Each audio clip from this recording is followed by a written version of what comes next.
There is a particular sound a human palm makes when it connects with a human face at full force. And once you hear it in real life, not in a movie, not on television, but 3 feet in front of you under crystal chandeliers, you never truly unhear it for the rest of your life. I was 76 years old that night. I was standing near a tall cocktail table with 2 glasses of champagne in my hands, one for me and one for my wife, and I was laughing at something one of my old business partners had said about the jazz quartet. That is the last time I remember laughing without something heavy sitting behind it, because the next second I heard that sound, and I saw Evelyn, my Evelyn, stagger sideways like somebody had pulled the floor out from under her. Her reading glasses, the little gold-framed ones she had worn for almost 30 years, flew off her face and hit the marble and broke into 3 pieces. The jazz quartet quit playing mid-note. 400 guests went silent so fast it felt like somebody had cut the sound on the whole building. Before I go any further, let me tell you who I am, so you understand why what happened next was not a reaction. It was a reckoning. My name is Henry Ward Calloway. I was born in a farmhouse outside Lubbock, Texas, with a dirt yard and a well pump that froze every January. I did not go to college. I poured concrete in the Texas heat when I was 19 years old, with my shirt stuck to my back and my hands cracked open from the lime.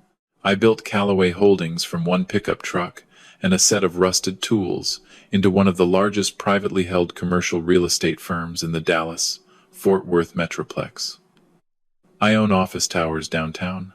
I own warehouses along I-35. I own pieces of land most people in this city drive past every single day, without ever knowing my name is on the deed. And right there beside me, the entire 52 years of that climb, was Evelyn. She packed my lunch in a brown paper bag when we could not afford a plate lunch at the diner. She sat across from me in the kitchen at 2 in the morning doing the math on our first commercial deal by hand, because we couldn't afford an accountant. Nobody, and I mean nobody, had ever raised a hand to that woman in 5 decades of marriage. Not until that night, at the Stoneleigh Gardens estate just north of Highland Park.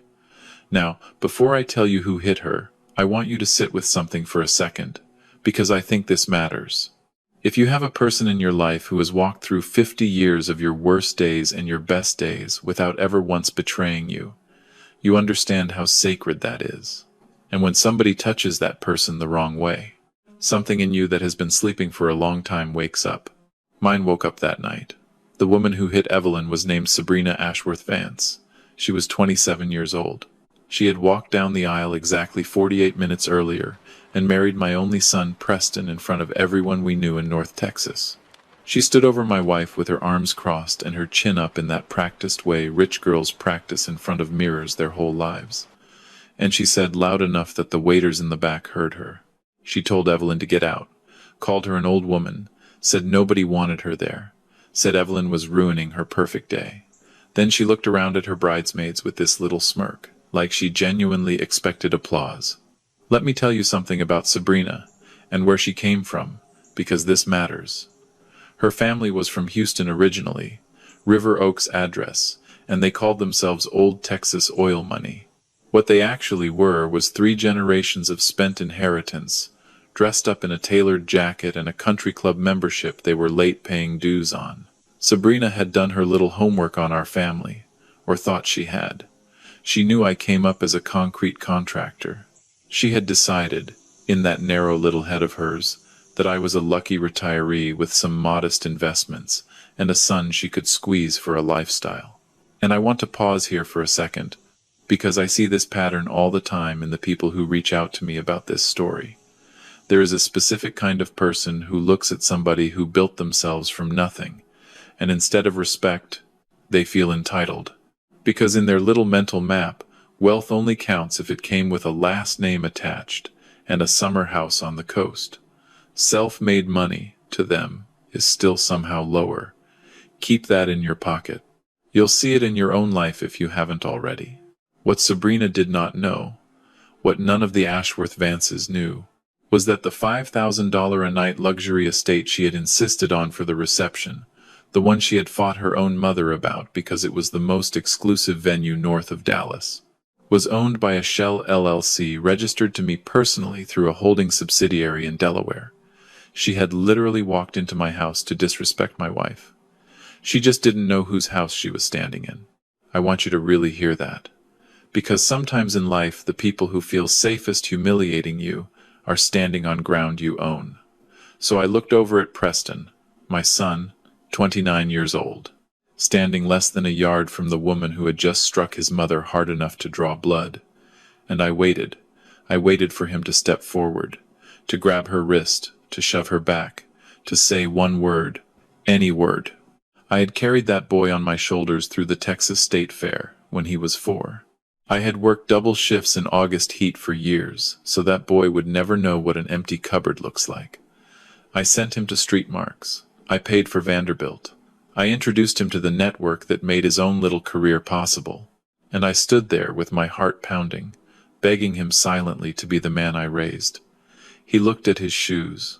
His knuckles went white around the champagne flute in his hand. He never once lifted his head. And I want to stop the story right here, because if you are still watching, that moment right there, that is the moment that matters more than anything else I'm going to tell you. 29 years of being his father, burned down to powder in about 7 seconds. Not because he made a mistake, every man makes mistakes, but because in the defining moment of his whole life, with his mother bleeding on the marble in front of him, he picked his comfort over her dignity. And I'll say this to anybody out there listening. If somebody has to pick between your safety and their own convenience, and they pick convenience, that person has already told you exactly who they are. Believe them the first time. I did not yell. I did not lunge at anybody. I will tell you this about men who built something from dirt. We do not throw tantrums in public. We calculate. I set my champagne flute on a passing waiter's tray. I walked across the marble, slow, steady, so everybody watching had time to really see me. I knelt down on my bad knee next to my wife, and I picked up the 3 broken pieces of her glasses so nobody would step on them. I took my pocket square out, and I pressed it to the cut on her cheekbone where the blood was running down. A cut made by Sabrina's engagement ring. The same ring I had paid $72,000 for 6 months earlier. Evelyn looked at me, and here is the thing about being married 52 years. Her face was perfectly calm, no tears. No outrage. She already knew what I was thinking. She put her hand on top of mine, and she nodded one time. Once.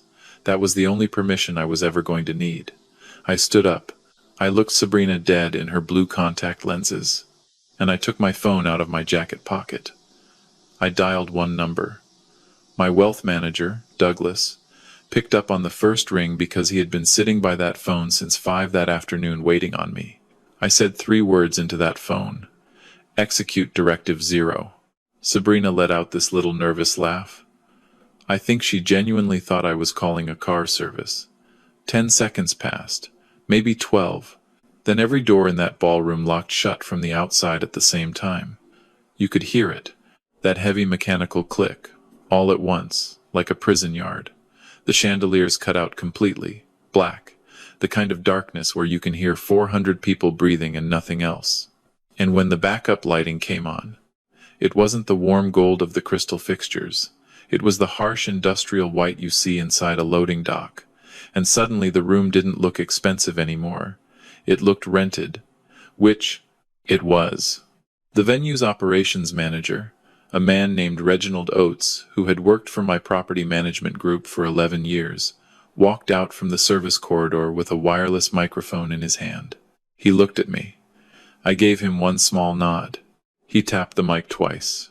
And he said, in a flat professional voice with no feeling in it at all, "Ladies and gentlemen, due to a complete and immediate payment failure, all services for this event are legally terminated effective now. This property is closed. You have 10 minutes to vacate the premises before Dallas County authorities arrive to process anyone remaining for criminal trespass." The room went from silent to full panic in about 3 seconds. Women in diamonds shrieking, men in custom tuxedos shouting at waitstaff. Sabrina standing in the middle of the dance floor with her jaw practically on the marble, spinning around trying to figure out what was actually happening to her. Preston pulled his phone out. No signal. The estate ran military-grade signal jamming for high-security corporate retreats, and Directive Zero had turned every single one of them on. He pulled out his wallet next. He was staring at the cards inside it, and I think somewhere in that exact second, some small backroom of his brain finally understood. Every card he was holding was connected to money I had built, and I had just turned off all of it. If I'm being honest with you right here, watching that happen was not satisfying. I want to say it was. I want to tell you I felt powerful. I didn't. I felt tired. I felt like I had just watched something I spent my whole life building finally show its true shape. Evelyn and I did not go home that night. I had my driver take us directly to UT Southwestern Medical Center, and not only to treat the cut on her cheek, I needed documentation. Because here's a fact most people don't know. In the state of Texas, striking an adult who is 65 or older is not simple assault. It is classified as elder abuse. It becomes a third-degree felony the moment the medical documentation is filed with a licensed physician. A certified emergency room report, with photographs and a doctor's signature, is something no amount of old Houston money can make disappear. And if you're watching this and you have an elderly parent, I want you to write that down. Elder abuse laws exist in every state in the country. In Texas, Penal Code Chapter 22 specifically covers this. If somebody touches your mother, your father, your grandmother, that is not a family squabble. That is a felony. File the report. Get the photos. Do not let anybody talk you out of it. The charge nurse took us straight into a private exam room the moment she saw the blood on Evelyn's face. A young resident came in, cleaned the wound, and asked what had happened. I did not soften a single word. I told him exactly what occurred. I gave him Sabrina's full legal name. I described the context so he would chart everything correctly in the official record. A forensic nurse photographed the laceration from 5 angles with a calibrated camera used specifically for assault documentation. Every flash was another nail going into a legal wall that the Ashworth Vance family did not even know was being built around them. And while the resident was finishing the 2 stitches above Evelyn's cheekbone, my phone rang. Preston. He was not calling to ask if his mother was okay. He was at Dallas-Fort Worth International. He and Sabrina had been trying to board their honeymoon flight to Bora Bora, a trip I had paid for in full. First class out of DFW, private transfer from Papite, an overwater villa for 21 nights.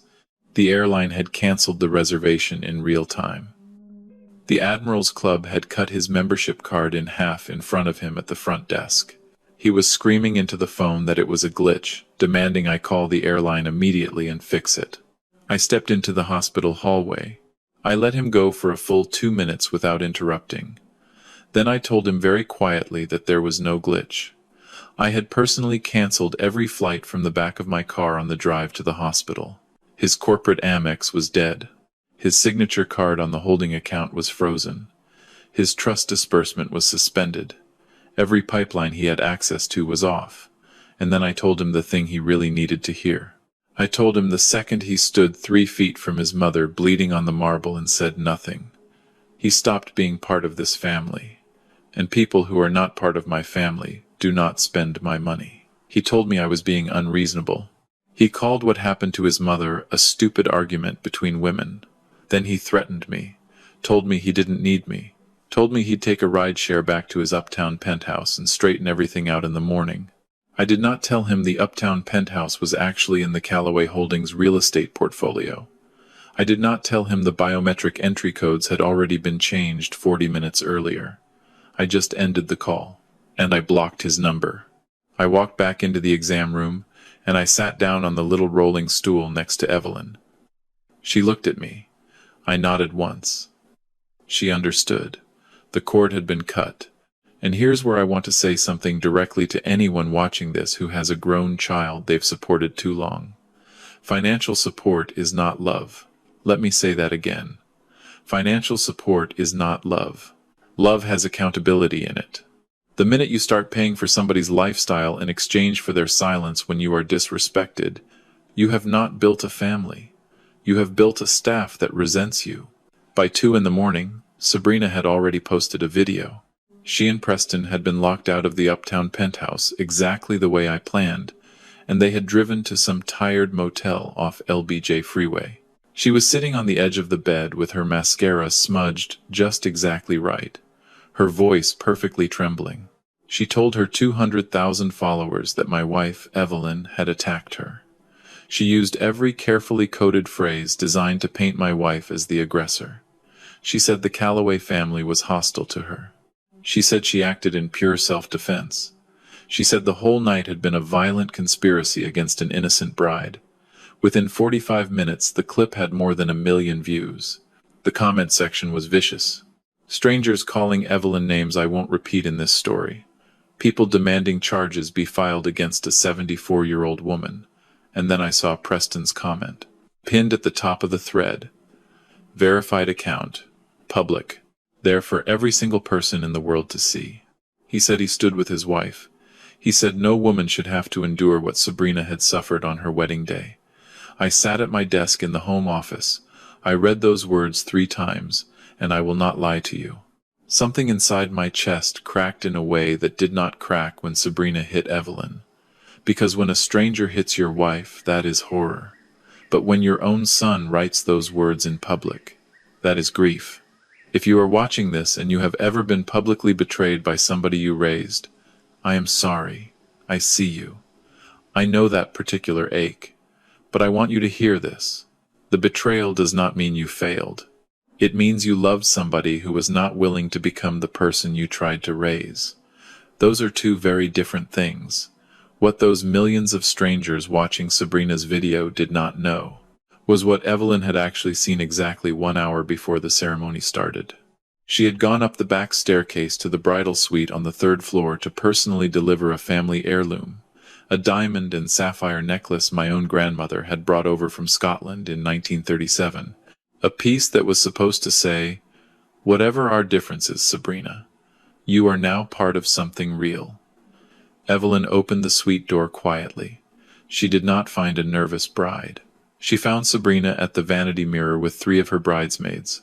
A rolled-up $100 bill in her manicured hand. Cocaine laid out in 4 clean lines across the glass surface of the vanity. Sabrina was laughing, telling her friends about the prenuptial agreement our attorneys had made her sign 2 weeks earlier. She said she had hired her own attorney, a specialist out of Chicago, who had found a loophole in the trust fund language. She said she only needed to stay married to Preston for 12 months, and then she could trigger a specific divorce clause worth $25 million. She called my son a stupid meal ticket. She called our whole family gullible. She called Evelyn a sad old woman desperate for grandchildren. Evelyn walked forward into that room very calmly. She set the velvet jewelry box down on the vanity next to the cocaine, and she stood there, quiet, waiting for Sabrina to notice her reflection in the mirror. When Sabrina finally did, she froze. The $100 bill dropped out of her fingers. Evelyn looked her dead in the eye and told her to wash her face, pack her bag, and leave the property quietly through the back service entrance. Evelyn said we would handle the cancellation with dignity. Evelyn said we would keep her drug use completely confidential out of respect for her mother Miriam. Sabrina was high. Sabrina felt invincible. Sabrina walked downstairs in that $5,000 dress and forced the wedding to proceed anyway. When Evelyn quietly approached her later on the dance floor and tried to insist one last time that she stop, Sabrina panicked, because she knew her $25 million payday was about to evaporate. So she struck first. She created chaos. She started the public narrative she was already planning to spin exactly the way she was now spinning it at 2 in the morning from a motel bed. She thought the viral video would pressure us into paying to make the scandal go away. She thought we were soft people who would write a check rather than fight in public. She had no idea, not one idea, what was actually coming for her. And I want to say something here, because I think it needs to be said out loud. A person who builds a plan like that, a person who can stand at a vanity mirror with cocaine in her hand and laugh about robbing a family, is not a misguided girl. She is not a product of poor circumstances. She is a predator. And I want you watching this to understand that predators dress up as victims faster than anybody else can dress up as anything, because victimhood is their shield. The next morning, at 9 sharp, my attorney Nathaniel Crane walked into my office with a thick stack of papers. Sabrina and her father, Gerald Ashworth Vance, had filed a $10 million civil lawsuit against me and Evelyn overnight. Emotional distress, false imprisonment from the locked doors at the venue, defamation of character. Their demand letter made it absolutely clear that if I did not settle quickly, the viral video was just the opening move of a full media campaign targeting my business reputation across Texas. I read through the whole stack of papers slowly. Then I set them down on my desk, and I actually smiled, because they had just handed me the exact legal opening I needed. We met the following morning in Nathaniel's offices on the 48th floor of a tower I owned through a subsidiary down on Ross Avenue. Preston and Sabrina walked in 20 minutes late. That was a cheap power move they had clearly rehearsed. They brought along a litigator wearing a loud pinstripe suit with a pocket watch chain and a cologne you could smell from the elevator. He walked like a man who had already cashed his contingency fee in his head. Sabrina sat down across from me, crossed her legs, and told Nathaniel she was generously willing to make this entire situation go away. She said she would accept a personal settlement of $10 million for her suffering. She said the remaining $40 million of Preston's inheritance should be released immediately into a joint account in both their names so they could start their life. She actually used the words suffering, with a straight face. Nathaniel did not argue. He did not raise his voice. He simply slid one single manila folder across the conference table, and he told them to please read page 1 carefully. Here's what Preston and Sabrina did not know. Preston had never owned that money, not $1 of it, not 1 penny. The Calloway Family Trust was structured as a fully discretionary, generation-skipping, irrevocable trust, meaning Evelyn and I, as the sole trustees, held absolute and unilateral control over every distribution. Preston was listed as a discretionary beneficiary, which is a legal term that basically means he received whatever we felt like giving him, whenever we felt like giving it. Nothing more. He had no legal right to demand a payout. He had no right to borrow against the principal. He had no right to assign, transfer, or promise a single dollar to any spouse. Under Texas trust law, his future wife had exactly 0 community property claim on that money. I watched the color drain out of my son's face in real time. I watched his eyes move across the language on page 4, and I saw him understand, maybe for the first time in his adult life, that everything he had been telling people at parties about his $50 million inheritance had been a story he told himself to feel important. He had built an entire identity around the money. He drove cars he could not afford. He lived in a penthouse he did not own. He moved through Highland Park and Preston Hollow society pretending to be a Texas heir, and he was finding out, in a boardroom with a ceramic coffee cup rattling in his hand, that none of it had ever legally been his. Now here is something I want to say to anyone listening who is thinking about leaving money to adult children. Do not ever, ever, ever, ever tell a child what is coming to them. Do not give them a number. Do not give them a year, because the moment you do, they start spending it in their minds. And once they start spending it in their minds, they stop becoming the kind of person who could actually handle it. Sabrina's litigator tried to pivot. He started talking about Texas community property, marital rights. He said he'd drag this through family court for the next 7 years. Nathaniel just flipped the folder calmly to page 47. He placed his gold fountain pen on one specific paragraph that was highlighted in yellow. Section 8. The Morality and Conduct Clause. Any physical harm inflicted on either grantor, meaning me or Evelyn, by a beneficiary, or the legally wedded spouse of a beneficiary, triggered immediate and permanent disinheritance. No trustee vote required. No arbitration. No grace period. No appeal. The clause had activated the instant Sabrina's palm connected with Evelyn's cheekbone in front of 400 witnesses at Stoneleigh Gardens. Preston's access to the trust was gone before the blood had even dried on Evelyn's face. The litigator stopped talking mid-sentence. He read the clause. He read it again. He looked up at Nathaniel. Then he very quietly closed his briefcase, pushed his chair back from the conference table, stood up, nodded at nobody in particular, and walked out of the room. He had taken the case expecting a soft family desperate to avoid bad press. Instead, he was staring at an airtight legal wall backed by a hospital report, a forensic nurse exam, 400 witnesses, and high-definition surveillance footage. And that's when something really interesting happened. Sabrina turned to Preston, and the mask came off. Completely. The composed, weeping, wronged wife act she had been performing all morning disappeared the second her attorney left the room. She leaned toward Preston, and her voice dropped into something much lower and much colder. She wanted to know why in the hell he had never told her the trust was discretionary. Preston tried to stammer out that he genuinely thought the money would come to him eventually. That's how he had been raised to talk about it. She was not interested. She stood up. She grabbed her crocodile handbag. She walked out of that conference room without another word to my son. Preston sat there at the table alone for almost a full minute. The only sound was the ventilation system. He looked up at me for the first time all morning. His mouth opened. Nothing came out. I did not give him anything. No anger, no satisfaction, no comfort. I looked at him the way you look at a stranger asking for directions on the street. Then I gathered my papers.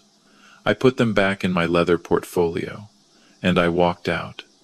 If I'm being honest, that was one of the hardest moments of my life, because part of me wanted to pull him into a hug and tell him everything was going to be fine. But love is not softness. Real love knows when softness is the wrong medicine. And my son did not need softness in that room. He needed to feel the weight of what he had allowed. Now here is what Preston did not know yet. Here is what Sabrina certainly did not know. I had been planning the second half of this for almost 3 full months before the wedding even happened. When Preston first brought Sabrina home for Thanksgiving and announced the engagement over the turkey, something in my gut went wrong immediately. Not the kind of wrong you can explain at a dinner table. The kind of wrong you feel after 40 years of negotiating deals with people who smile at you while they're counting the cash in your wallet.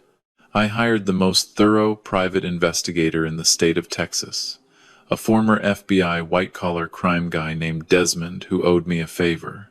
I paid him to go deep. Not surface. Deep. He came back 9 days later with a file thicker than I expected. Gerald Ashworth Vance's logistics and regional trucking company had been quietly bleeding cash for 6 years. He ran his operations on outdated routing software. He refused to modernize the fleet. He refused to hire a real CFO. And to keep up appearances, the River Oaks address, the country club dues at River Crest, the summer trips to Mykonos, the daughter's lifestyle. He had taken out roughly $16.2 million in high-interest, short-term corporate loans from 3 regional commercial banks. He was standing on a trapdoor. All it needed was somebody to pull the lever. Over a quiet 3-week window, through a proxy hedge fund registered in Delaware, with absolutely zero public connection to my name or to Calloway Holdings, I reached out to those 3 banks. They were desperate to clear the bad paper off their books before Gerald's company officially went under and took their year-end reports with it. They sold me every single one of those loans for about 38 cents on the dollar. They never once knew who the real buyer was. By the time Sabrina walked down that aisle in her 5-figure dress, I already owned Gerald Ashworth Vance's entire financial future. I owned the man who called my son street trash at his own country club. He just didn't know it yet. After the boardroom meeting, I instructed Nathaniel to issue a formal margin call through the Delaware Proxy Fund. Gerald had 48 hours. $16.2 million wired to the holding account, or I would execute a full hostile takeover of every asset he owned. The company, the River Oaks mansion, the ranch in Fredericksburg, all of it. Gerald showed up at my office that same evening. Less than 14 hours later, the man who had stood in the grill room at River Oaks Country Club and called my son street trash was now riding the elevator up to my floor with a paper cup of gas station coffee in his shaking hand. My assistant Marguerite made him sit in the glass waiting area for 25 minutes before she opened my door. I wanted the silence and the view of downtown Dallas from the 40th floor to work on him before he ever sat down across from me. When he finally walked in, I did not offer him a seat. I did not offer him water. I stood behind my desk and I waited. He tried to start with dignity. He called me Henry like we were old friends. He said there had been a regrettable misunderstanding between our two families. He blamed the stress of the wedding for the things he had said and done. He placed his hands flat on the edge of my desk and asked me to please be reasonable. He talked about his employees, over 400 of them, truck drivers, dispatchers, warehouse staff, men with mortgages in Pasadena and Pearland who had kids in college. He talked about the River Oaks house, 4 generations of Ashworths in that house. He said it would destroy his wife Miriam if they lost it. He asked for 6 months. He promised on his name that he would pay back every cent with full interest. I let him finish. Then I told him what I wanted. I did not want his company. I did not want a seat on his board. I did not want his money. I wanted Sabrina on camera within 24 hours. Posted to every single social media platform she had used to spread lies about my wife. In that video, she would tell the truth. All of it. The cocaine in the bridal suite. The plan to divorce Preston after 12 months and take $25 million. The fact that she was the one who struck Evelyn first, unprovoked, in front of 400 witnesses. Full confession. No softening, no excuses. And after the video, she would sign an annulment document. Full waiver of all marital rights. No alimony. No division of assets. No claim of any kind. She would walk out of this marriage with exactly what she brought into it. Which, as it turned out, was almost nothing. If she did that, I would restructure his $16.2 million debt into a manageable 12-year payment plan at reasonable interest. He would keep the company. He would keep the mansion. He would keep his name. Gerald did not argue. He did not try to negotiate a single word of it. He picked up the annulment packet with both hands, like it was heavier than it looked, and he walked out of my office faster than he had walked in. Now, while Gerald was driving back to his River Oaks home to deliver that ultimatum to his daughter, Sabrina had already made her next move. Because predators do not give up. They pivot. She walked into a Dallas police substation on Cedar Springs and filed a sworn affidavit claiming I had sent armed men to threaten her at the motel the night of the wedding. She figured if she could get me arrested for witness intimidation, I would settle immediately to make the criminal case disappear. 2 plainclothes detectives showed up at my front gate in Preston Hollow at 7:30 that evening. I invited them in. I offered them coffee in the kitchen. I walked them back to my private study, and I showed them everything. The security footage was captured by military-grade 4K cameras I have installed across every single property I own, including the bridal suite at Stoneleigh Gardens, which is standard for high-security luxury events because of jewelry theft. The bridal suite feed was crystal clear. You could hear every word Sabrina said to her bridesmaids. You could see the cocaine on the vanity. You could see the rolled 100 in her hand. You could hear her laughing about the 12-month plan. You could hear her call my son a meal ticket. Then the ballroom feed. Evelyn walking quietly toward the dance floor. Sabrina crossing the room with clear intent. The strike itself, captured from 4 simultaneous camera angles, synchronized to a single timestamp. And then, just seconds after the strike, the enhanced audio picked up Sabrina, leaning over to her mother Miriam, and whispering, word for word, that she was going to tell the police Evelyn hit her first so they could sue for millions. The older detective, a guy named Ramirez, set his coffee cup down on my desk. He asked if he could take the USB drive as state's evidence. I told him to keep it. 20 minutes after those detectives walked out of my study, a Dallas County district judge signed an emergency arrest warrant. They found Sabrina at the Dallas Country Club, on the outdoor terrace. During the lunch rush, sitting at a shaded table with 4 of her sorority sisters from SMU, she was in full performance mode, dabbing her eyes with a linen napkin, telling the story of her ruined wedding to a captive audience who believed every single word.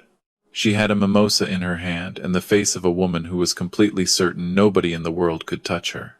She saw the 2 detectives come through the mahogany French doors from the dining room, and she actually smiled. I'm told by someone who was there that she stood up. She smoothed her dress down. She extended her hand toward them, because she assumed they had come to inform her that I was in custody. The older detective did not take her hand. He asked her to please confirm her full legal name. When she did, he unclipped the stainless steel handcuffs from his belt. And the sound of that metal in the quiet of the country club terrace made every conversation at every table within 30 feet stop cold. He read the charges out loud, one at a time, in a voice that carried across every single table on that terrace. Felony elder abuse, filing a false police report, perjury, possession of a schedule, 2 narcotic.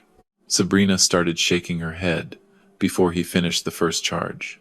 By the third one, she was gripping the edge of the wrought iron table so hard her knuckles went white.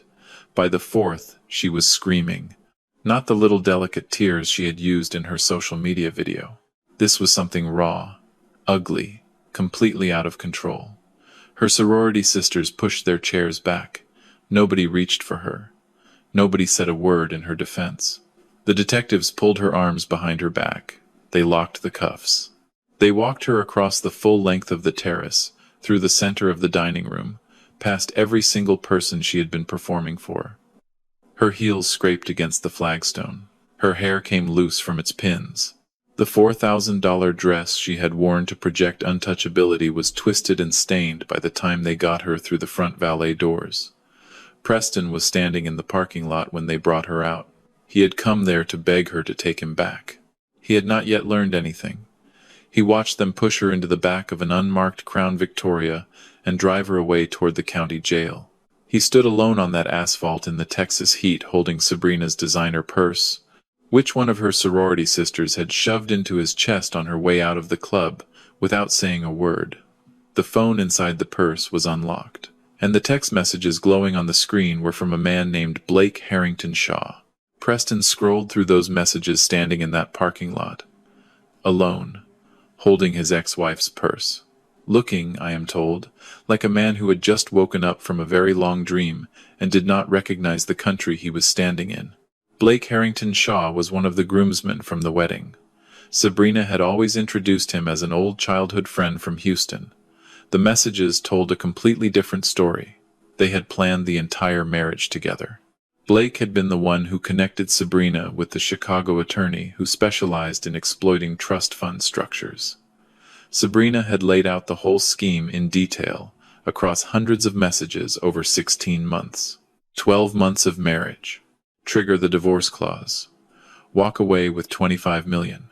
Buy a villa in St. Tropez. Meet Blake in Europe.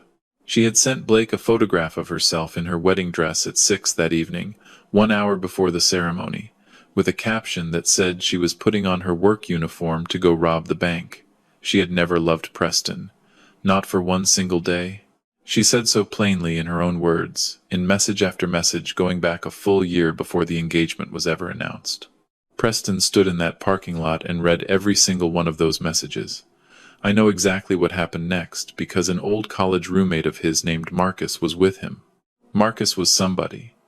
Preston had completely cut off from his life because Sabrina had decided he was not the right kind of person for their social circle. He drove a Ford Ranger. He worked in HVAC. He did not summer anywhere. Preston had swallowed that too, along with everything else, trying to fit into a world that was never going to accept him no matter how much of my money he spent on appearances. Marcus drove him around Dallas for about 3 hours with no destination. At some point, around 6 in the evening, Preston asked to be taken to our gate in Preston Hollow. It was raining hard by then. The kind of fast-moving Texas thunderstorm that comes down off the plains in April and rattles the windows. I was sitting in my study going through Nathaniel's final paperwork on the annulment when the motion sensor on the front gate monitor lit up on my desk screen. I watched Preston get out of that beat-up Red Ranger in the pouring rain. He walked up to the iron bars. He grabbed them with both hands. He looked straight up into the security camera. He knew exactly where I was. He talked for a long time. He told me he had seen the messages on Sabrina's phone. He told me he finally understood what she had been from the very beginning. He said he was sorry for what happened in the ballroom. He said he had frozen. He said he didn't know what to do. He dropped to his knees on the wet asphalt and begged me to open the gate. Evelyn came into the study quietly while he was still talking. She stood behind my leather chair. She looked at the screen. She did not ask me to press the button. She put her hands on my shoulders and she stood there with me in silence. I pressed the intercom. I told my son that an apology that only arrives after you have lost everything is not really an apology. It is a receipt.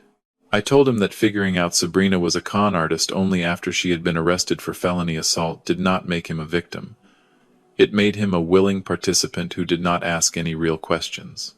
I told him that a man who watches his own mother bleed and says nothing is no son of mine. Then I said, "Preston, walk away," and I cut the feed. I turned the monitor off. Evelyn leaned down and put her hand over mine without saying a word. We sat there together in the quiet of that study while the Texas rain came down outside the window. I want to tell you that was easy. It was not. I cried that night. For the first time since my own father died in 1984, I cried because I loved that boy. I still love that boy. But love without standards is not love. It is bribery. And I was done bribing him. The 48-hour deadline on Gerald's margin call expired the next morning. Nothing had been wired. I authorized Nathaniel to begin the full hostile takeover immediately. By noon the next day, Gerald's logistics company was under new ownership. By 4 in the afternoon, a Harris County Sheriff's deputy had served eviction papers at the River Oaks mansion. Gerald and Miriam Ashworth Vance were photographed by a local news crew loading black contractor trash bags into the trunk of a rented Hyundai Sonata and driving north out of Houston before federal investigators arrived with Hyundai Sonata Bowentown warrants. Because here's the thing. The forensic accountants I had sent into Gerald's company during the takeover had uncovered 6 full years of tax evasion and 2 offshore accounts in the Cayman Islands. I handed every single document to the IRS and to the Southern District of Texas that same afternoon. The River Oaks mansion was transferred to a nonprofit foundation I set up within 72 hours. Today that house is a community center and tutoring facility for at-risk youth in inner-city Houston. The grand ballroom where Gerald used to host his oil industry friends is now a computer lab with 40 workstations for teenagers from 3rd Ward and 5th Ward. The formal garden out back is a working greenhouse that teaches kids how to grow food.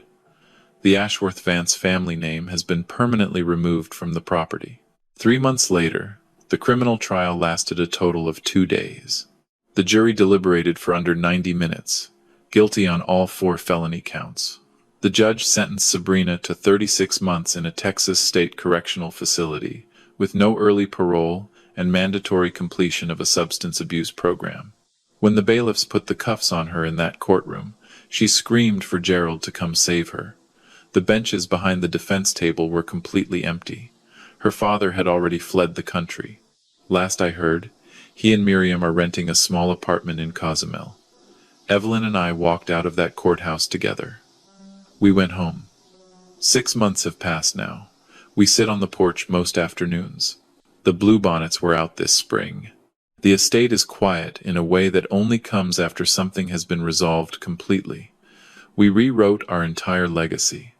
Every single asset now goes into a charitable blind trust the day we die. Full 4-year scholarships for underprivileged students across the state of Texas. 0-interest startup capital for minority entrepreneurs trying to build something from nothing, exactly the way Evelyn and I once did. Our money will build futures. It will not fund entitlement. And here's what I want to say to anyone watching this who is sitting on that kind of decision right now. The people who built you did not sacrifice so you could fund the people who tear you down. You are not obligated to hand your life's work to somebody just because they share your blood. Legacy is a choice, not a reflex. Last week a UPS truck came up the drive and stopped at the gate. Preston stepped out. He was wearing a faded brown uniform. Steel-toed boots worn down from real work. He was carrying a package. He walked up to the stone pillar, set the package down, looked up at the camera, and gave one slow nod. No begging, no performance. Then he walked back to his truck and drove away to finish his route. I did not open the gate, but I did not look away either. I watched until the truck was completely gone, because stripping away everything I had given that boy was the hardest single decision I ever made as a father. And I will be honest with you. I still believe it was the only honest thing left I could do for him. He is out there right now learning what $1 actually costs. Learning what it means to earn something instead of inherit it. That is not punishment. That is the only education that was ever going to stick. If you have been sitting on disrespect inside your own family, if somebody in your house has been taking your kindness as weakness for years now, and you have been waiting for the right moment to say something, or do something about it, I want you to really hear me right now. You are not obligated to keep funding the people who treat you like a resource. Blood is biology. Loyalty is a choice. And peace that is built on your own silence is just a slow leak draining everything you worked your whole life to build. Respect has to cost something.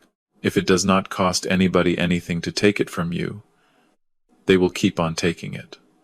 This story teaches us that dignity is not given. Dignity is defended. The mistake most people make is thinking that keeping the peace means staying quiet while they are disrespected. That is not peace. That is surrender with better manners. Here is my action step for you today. Before you go to bed tonight, I want you to write down one boundary that you have been letting somebody in your family cross for too long. Just one. Write it on a piece of paper. And then ask yourself this question. If I do not defend this boundary, who will? If you are in the United States and you have an elderly parent being mistreated, you can call the Adult Protective Services hotline in your state. Every state has one. It is free. It is confidential. You do not need proof. You just need concern. In Texas specifically, you can reach out to the Department of Family and Protective Services. They have a 24-hour intake line. Please save that number in your phone tonight. Now, before I close this out, I want to hear from you. Comment the number 1 if you think I did the right thing by cutting Preston off completely. Comment the number 2 if you think the family should have forgiven him faster and kept him closer. Comment the number 3 if you have ever lived through something similar, where somebody you raised stood silent while you were disrespected. And below that, tell me where you are watching this from. What city? What country? What time is it where you are right now? I read every single comment. I love hearing from you from every corner of the world. And if this story hit close to home for you today, share it with one person who needed to hear it tonight. Historia ficticia inspirada en casos comunes, pero 100% reescrita por mí en Dallas para evitar reuse content. All names, places, and details are fictional. Any resemblance to real events is coincidental. If you like this story, please hit that like button, subscribe to the channel, and turn on the notification bell. There are more stories coming, and every single one of them is about somebody who finally decided they were done being quiet. I'll see you in the next one.